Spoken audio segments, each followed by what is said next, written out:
hope everybody's having a great Monday. Welcome back to On Texas Football, special live edition of On Texas Football. I'm Jeff Howe, joined by CJ Vogel.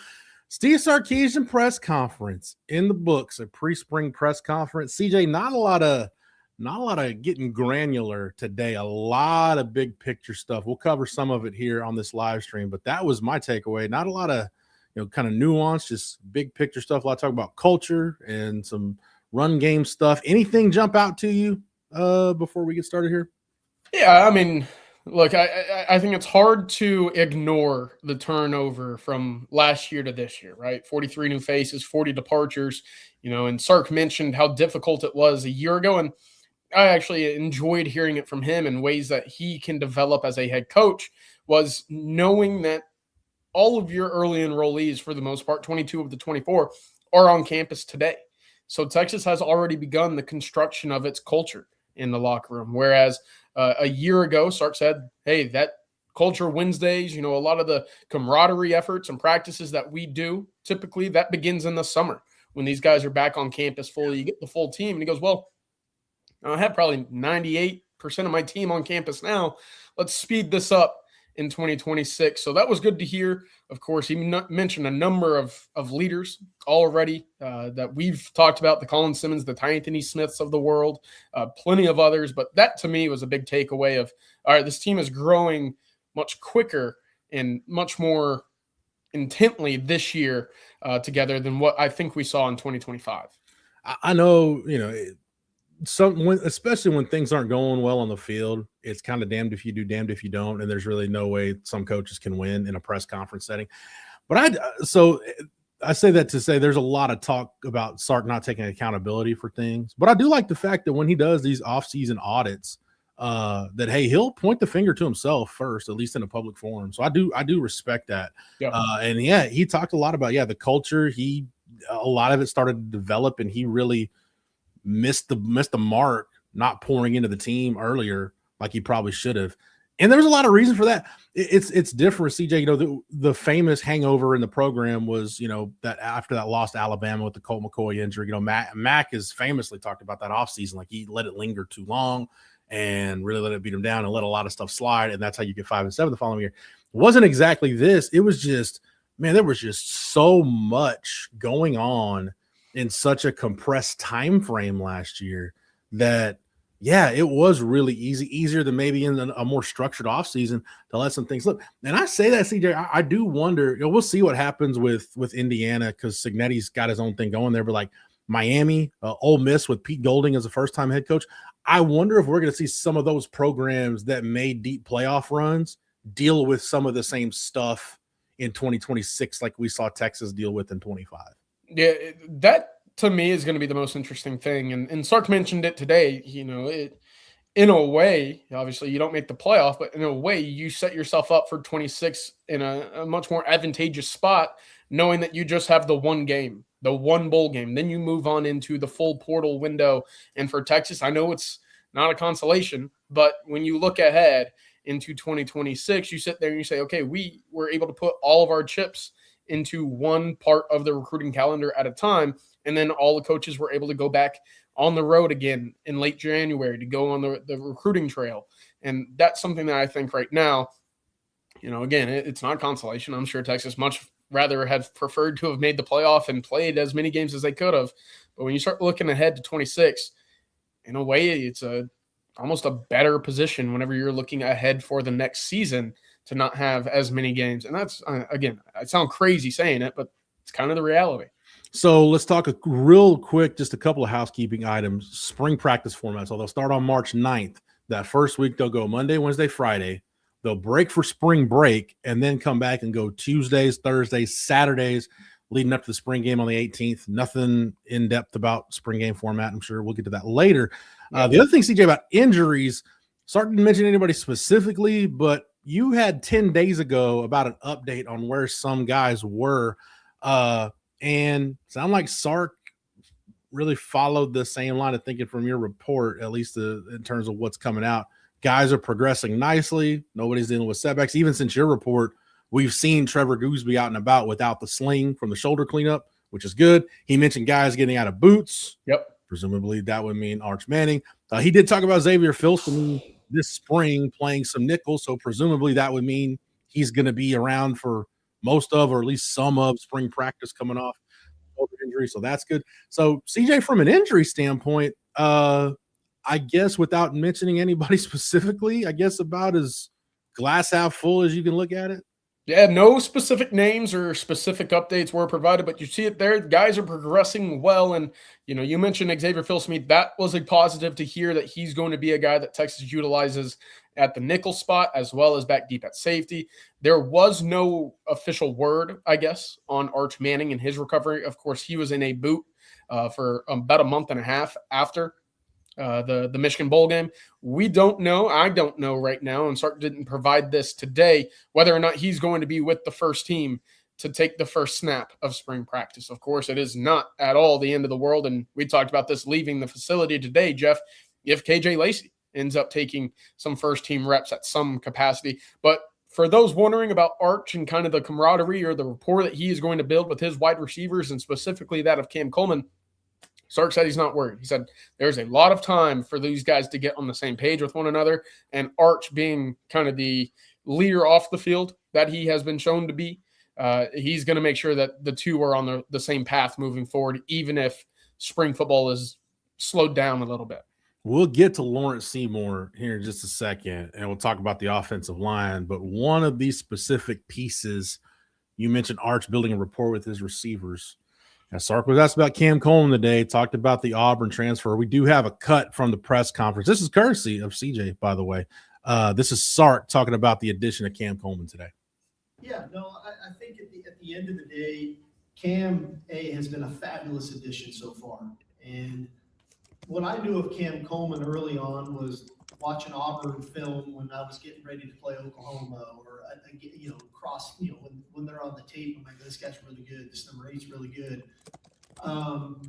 When he went into the portal, it was like, okay, this is probably going to be a priority for a lot of teams around the country. What type of individual is this guy? You start making your calls, and you're calling people that have coached him and coached against him. And we never played Auburn, so I didn't get a chance to see him in person. And then you start getting on a phone call, and then you get on a FaceTime and a Zoom, and then you get him on your campus. And the biggest thing that came out of it for me was what an awesome individual. This kid is an awesome kid.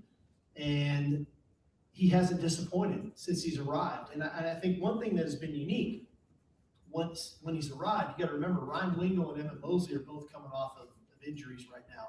And so they're not able to do the things that Cam's being required to do, from a fundamental standpoint, from the workouts with Coach Becton, from a skill development standpoint. And for a guy of his caliber, he could say, well, those two guys aren't working today. Maybe I'll take a step back, and maybe I don't need to work today. It's been the total opposite. This guy's going for it. And he came here with real intentions and a real reason of understanding he wants to compete for a national championship, and he wants to put himself in the best position to get ready for the NFL. And he came to a pro-style offense for a reason. We've obviously had a pretty good recent history of receivers getting drafted now into the NFL fairly highly. And so he understands why he came. He understands, hey, I need to put my work in so when those two guys come back and Khalid Lockett continues to develop, and Dalen McCutcheon and all these other aspects of our team.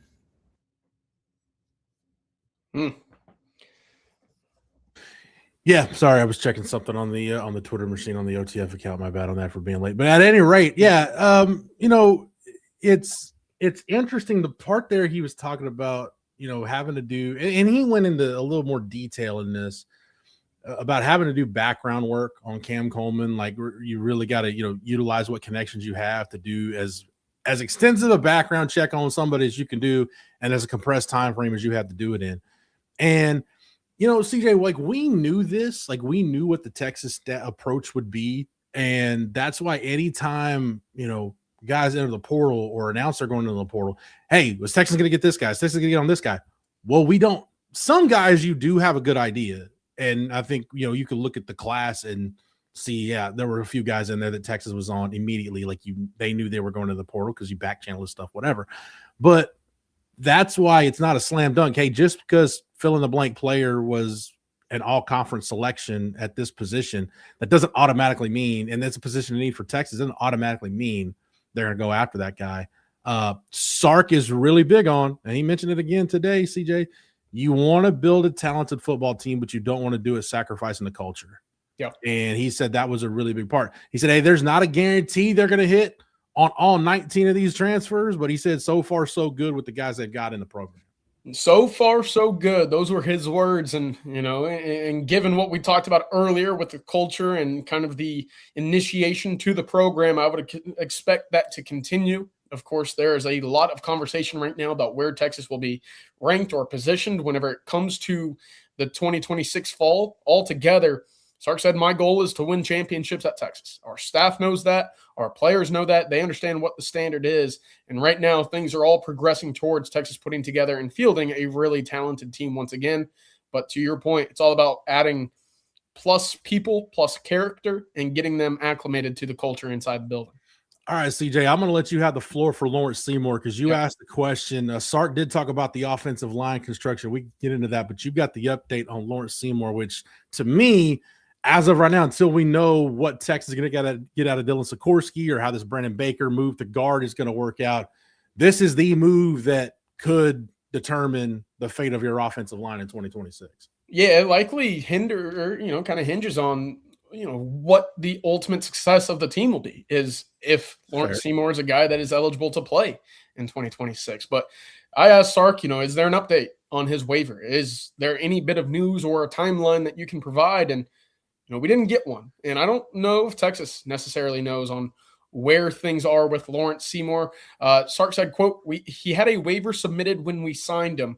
The NCAA has allowed us to resubmit that waiver with new information in a way which makes his case very compelling, end quote. And obviously that is something that since joining the Texas, or at least committing to Texas and signing at Texas, is brand new for Lawrence Seymour. As his group of lawyers, agents, whatever you want to say, is putting together a stronger argument for his eligibility case with the NCAA. And of course, Texas has now since joined the fight as well. And I don't believe he was getting a lot of help from his previous institutions. But right now, there is no real update on a timeline. Sark also added, quote, nothing has been decided yet, so I'm hesitant to say I'm confident in much. So again, the waiting game continues with Lawrence Seymour. But to your point, Jeff, if he is able to go, and Texas obviously will fight this until they cannot anymore, Texas will be waiting, very much awaiting and anticipating the joining of Seymour to the Texas offensive line. It's all about margin for error with me. Like if you get Seymour, okay, that's another guy that's going to come in and immediately compete for a spot.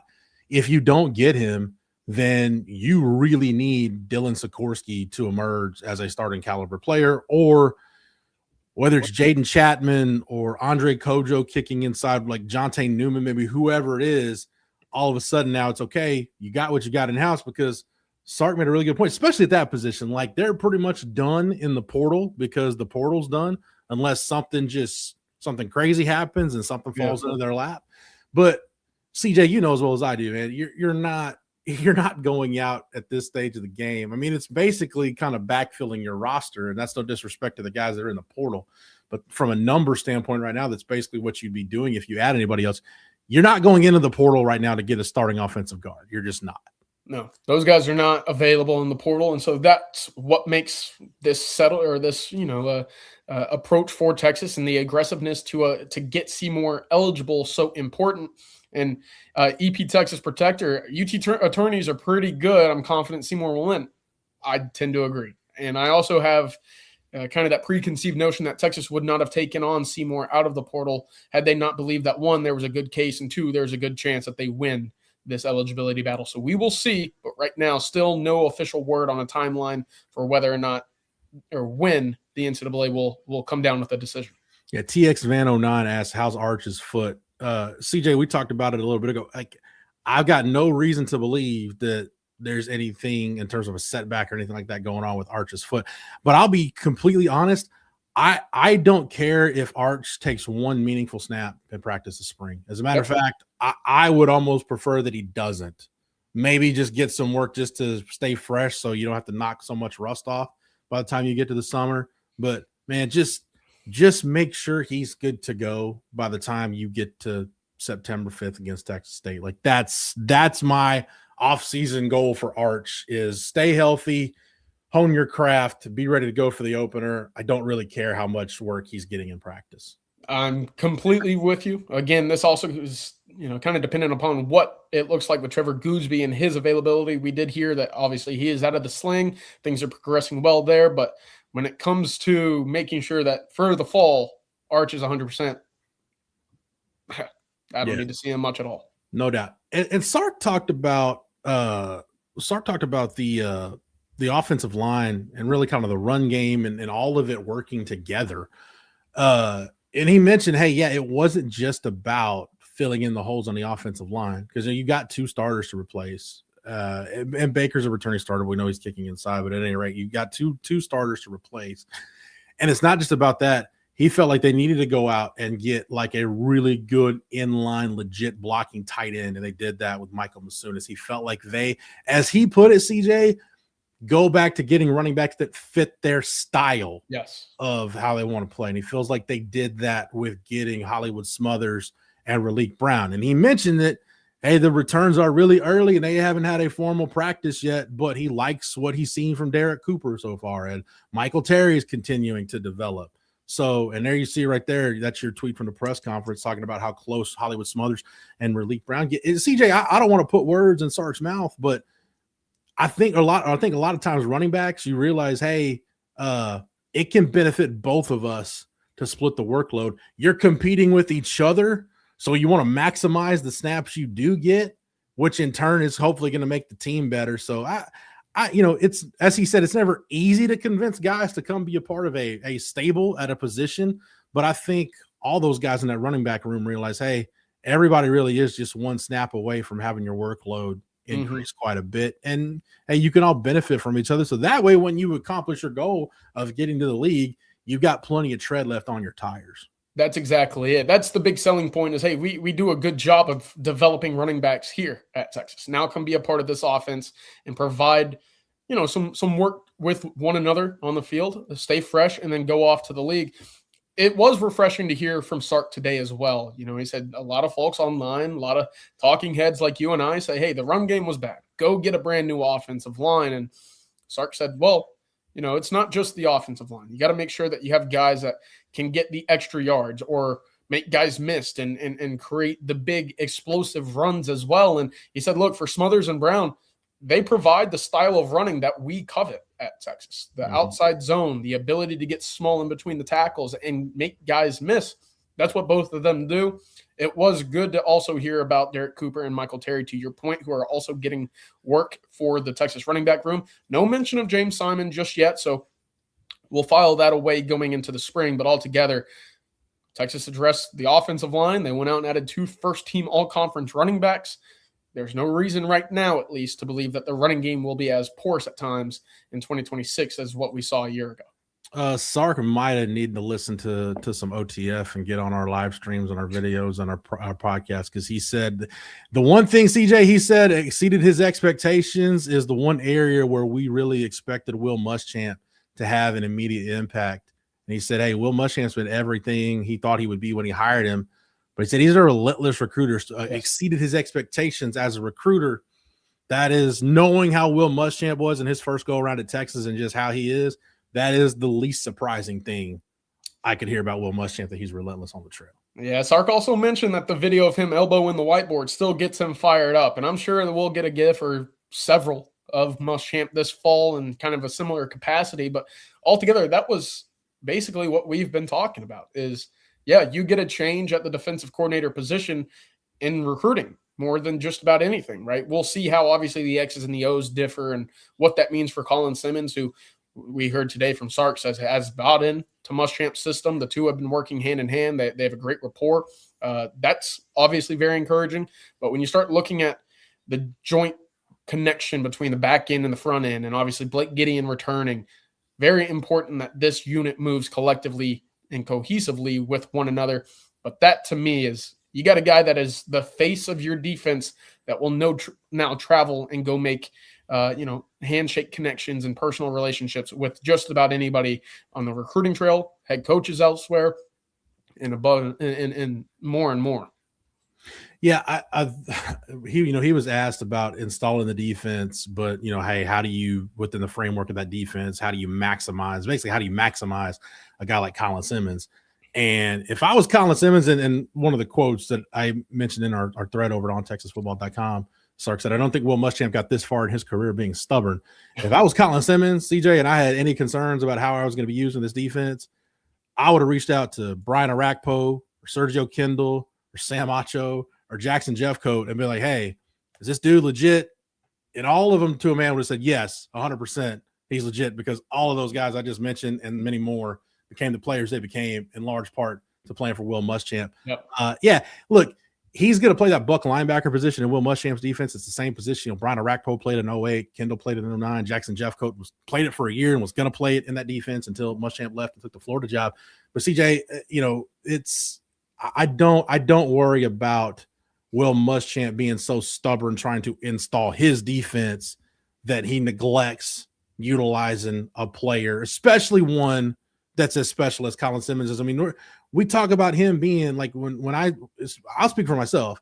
When I talk about him having top 5 draft pick potential, I'm not just saying that just to say it to sound cool. Like, I really think if he hits his ceiling, you could be talking about a guy that's in the discussion in 2027 to be one of the first 3 to 5 players taken in the draft. Like, he's that good. When you got a guy that's special, I don't care what your system is, you adjust what you do to fit him, and you make that you make it work one way or the other. That's what great coaches do with the talent that they have. And, we obviously have seen that in years past with Sark and his offense, now getting to see it with Will Muschamp, and obviously the weaponization of the best players that he's utilized that in his career. I'm excited to see what else is next for Colin Simmons. You go back-to-back double-digit sack years, one of which leading the SEC.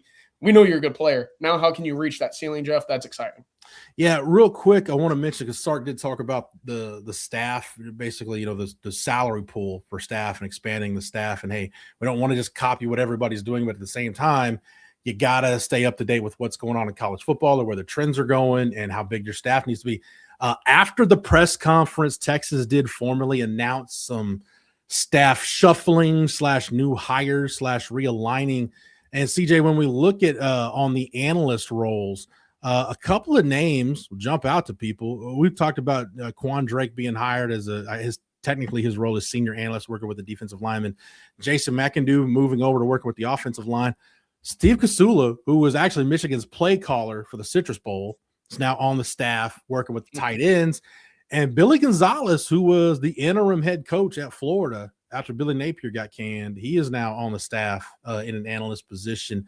CJ, this is a good mix of exactly what I like about having kind of an unlimited number of coaches and guys that can instruct on the field.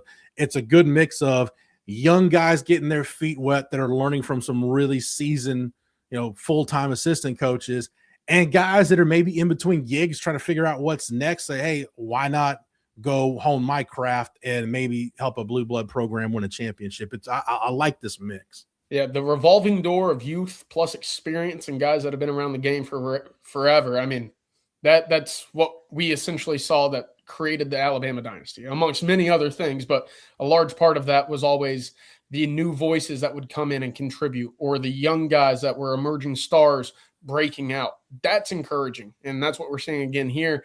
I also like adding guys in position of play calling ability, Jeff, that you've played or have played or will play again to your staff. That is something that is always, when you talk about putting together the best offense or defense on the field, a lot of that comes with the self-scouting perspective, and a lot of the outside voices that had to game plan against Texas now under the same roof. I think that's a huge benefit. Steve Kasula also has more wins over Ohio State than Sark does at this point, so that can't hurt to add somebody that has been in the room where you're planning to beat the Buckeyes. One more thing, NIL and RevShare commented, will there be a Nichols back coach? Look, that was not a part of the staff updates here. I don't want to say never here, but I figure we're kind of at the point where if there was going to be a new move or a new name hired for a specific Nichols position, it would have been made by now. So I think Texas will move into the spring with the coaches that they have. And obviously the pass game coordinating title for Blake Gideon would also just encompass the entire secondary plus the nickel spot as well. And I think, too, CJ, retaining Johnny Nansen to coach linebackers, knowing that now Will Muschamp will spend his time primarily with the secondary. I don't know that you need a nickels coach at that point, because it'll probably be a deal where, like it was when he was previously at Texas, the nickels and the safeties will both be with Blake Gideon, but Muschamp's going to spend a lot of time there. CJ, real quick before we get out of here, because I see Doug has mentioned it. Also, Blake asked earlier, my comment earlier about not caring if Arch gets meaningful reps in the spring. Well, he needs practice time to get used to the new guys.